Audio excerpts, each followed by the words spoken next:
Barangay Ginebra at Converge, one win away from reaching the semifinals of the PBA 49 season Commissioner's Cup, at si Coach Yeng Giao may reklamo sa officiating ng kanilang laro kontra Converge sa quarterfinals. Pag-uusapan natin yan sa ating recap ng mga pangyayari ngayong araw na ito, February 5. Tama ba tayo? February 5, 2025 on a Wednesday.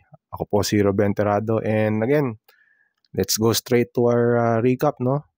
Sa second game ng ating laro, the first day of the PBA 49 season Commissioner's Cup quarterfinals, ay nagwagi ang Barangay Ginebra sa score na 100-92. At itong game na to, actually most of the time dikit, no? But in the final, I think 6 or 7 minutes of the game, ay dun lumayo yung Barangay Ginebra. Lamang pa nga yung Meralco, no, 87-85, but Scotty Thompson, isa sa mga heroes ng laro para sa Barangay Ginebra, meron siyang, I believe, nakascore siya ng 5 points dun sa final stretch para tulungan ang Barangay Ginebra sa pagkuha ng Game 1 kontra sa kanilang perennial rivals sa playoffs, and even most especially sa finals, itong Meralco Bolts.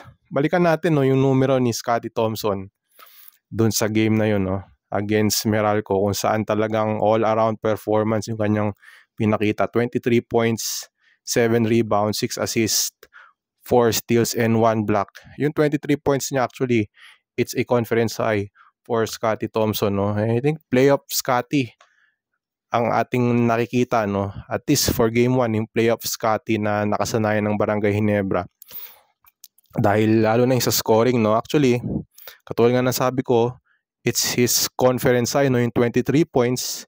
And throughout this conference, no, actually, ang pinakamataas niyang score prior to the 23-point output against Meralco, yung 22 points niya, no, against Rain or Shine, kung saan tinambakan nila yung Rain or Shine sa game na to. Yun yung highest scoring output ni Scotty Thompson prior to his 23 points ngayong gabi, no. Other than that, yung kanyang scoring, actually, most of the time, is single digits, no. Kung titignan natin, 1, 2, 3, 4, 5, 8 times siya na nag-score ng single digits this conference. Meron siyang 17 against Phoenix, 14 against Magnolia, and then 17 against Northport, and yun ngayon 22 points against Rain or Shine. But other than that, single digits lang siya. But kung titingnan yung maigi yung stats ni Scotty Thompson, he is contributing on in other departments, especially sa assist. Nagkaroon nga siya ng isang game na 13 assist yung kanyang tinala, no. So, but now, for game 1, nakikita na natin sa playoffs yung scoring ability ni Scotty Thompson, which I believe yun talaga yung hinahanap ng Barangay Ginebra, especially in this kind of games, no, na talagang mahigpitan na yung labanan, no. So again, Scotty Thompson with an incredible performance, no, with this 23-point output against Meralco. Again, of course, Justin Brownlee had 23 points and 9 rebounds. Japet Aguilar 19 sa panalo ng Barangay Ginebra over Meralco. On the Meralco side, Chris Newsome had 20 points. Akil Mitchell, not bad, 19 points, 14 rebounds, 6 assists, and 3 steals. But on 7 of 19 from the field, medyo nag-struggle na si Akil Mitchell down the stretch, no. So dahil nga dyan sa mga mintis na tira ng Meralco, ay again, talo na naman ang Meralco over Ginebra. I think this is their 5th win. Talking about Ginebra, 5th win na nila over Meralco this season. That includes yung sweep nila over Meralco dun sa Governor's Cup, no, kung saan ang highlight nung series na yun ay yung game-winning shot ni Justin Brownlee, no, over Allen Durham nung game 2. So 3 tapos plus 1 yung elimination round nila nung Wednesday, January 29, tinalo ng Ginebra ang Meralco, and then now ito nga yung game 1 of the best of 3 quarterfinals ngayon nga ang Commissioner's Cup. So Ginebra will have a chance at sweeping Meralco on Friday, no, gaganapin yan sa Ninoy Aquino Stadium. And then yung first game nga, Converge winning over Rain or Shine sa score na 130-118. And in a way, medyo controversial din itong larong ito, and we will get to that in a moment. But kayo naman, before we go to this game, anong tingin nyo dun sa series ng Ginebra versus Meralco? Do you think kaya nang tapusin ng Ginebra, or may pag-asa pa itong Meralco na may tabla ang series, no?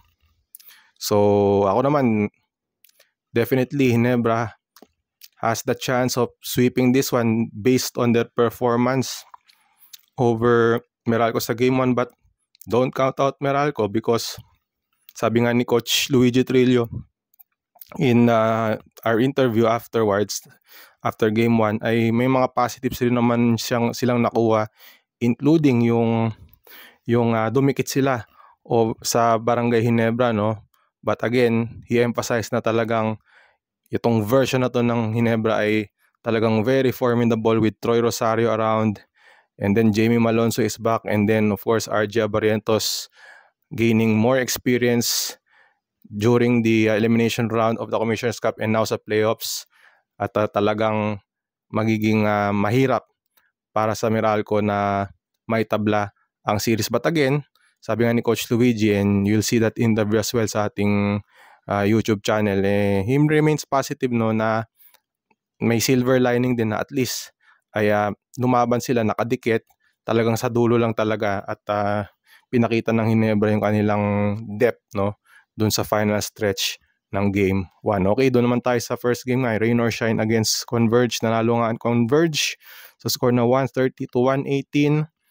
And Converge one win away from their first ever semi-final appearance, no, as yun nga yung pagiging franchise nila, no. Kasi nga syempre yung Converge, we all know na binili ng Converge yung franchise ng Alaska, and Alaska of course had a storied past, no, including a Grand Slam. But again, different story na yun. Converge now will have a chance at making it to the semifinals for the first time as a Converge Fiber Xers team. So again, they won that game 130-118. Si Chick Diallo ang talagang nagpakitang gilas dito sa laro ng Converge. He had 35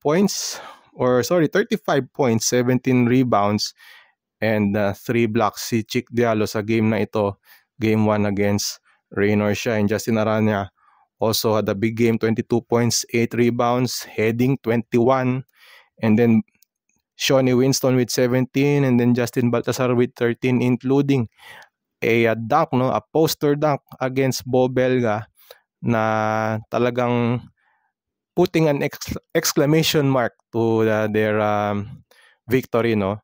Actually, dikit tong laban na to, considering na walang import yung Rain or Shine sa final 2 quarters.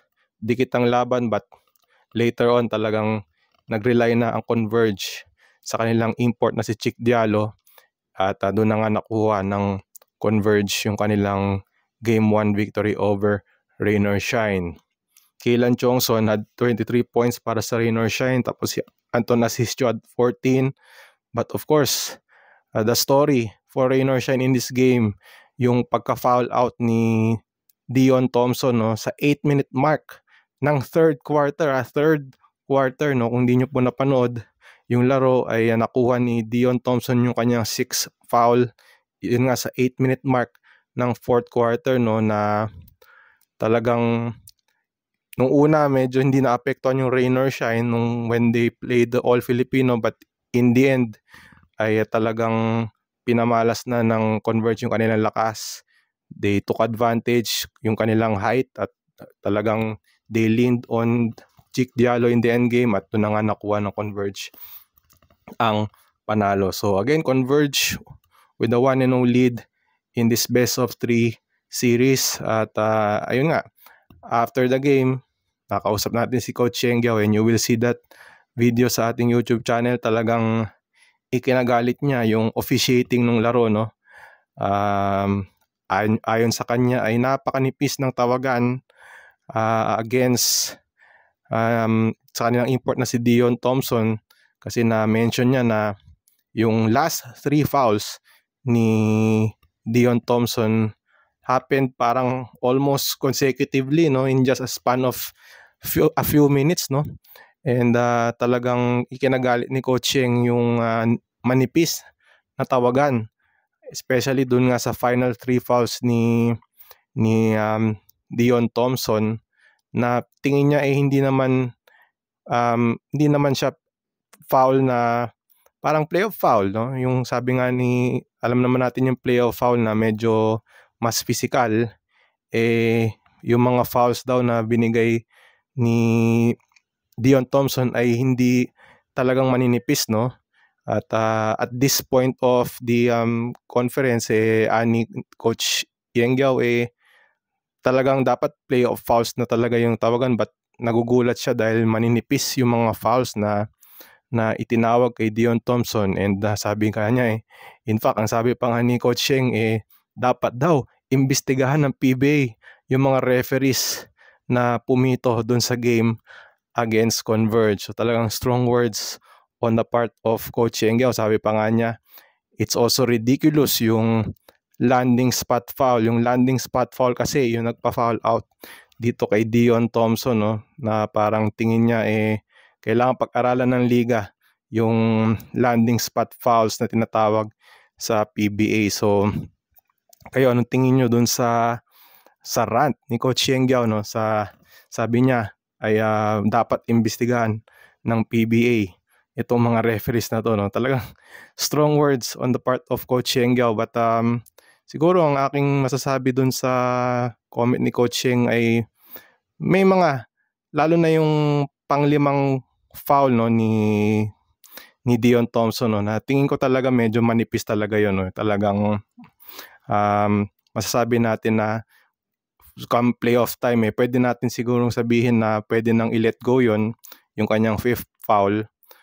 Yung 6th foul niya, actually, kung madalas nyong panoorin yung PBA, talagang usually tinatawag talaga nila yung mga landing spot fouls na yun, no? So again, mahirap maging referee, but talagang in a way may punto rin si Coach Yeng dun sa point niya na yung manipis sa tawagan. But again, pwede rin nating in fairness to our game officials naman sa PBA, ay talagang consistently tinatawag nila yung mga landing spot fouls na yun, no? And it was just unfortunate na pang-anim na ni Dion Thompson yun sa larong yun. And in fact, may mga nababasa rin tayong comments sa social media na in a way kasalanan din ng rain or shine na na-foul out si Dion Thompson dahil nga hindi agad nakapagpalit ang rain or shine ng tao, no, para at least sana maipahinga si Dion Thompson at ma-preserve yung kanyang final foul. But yun na nga, hindi agad napalitan itong si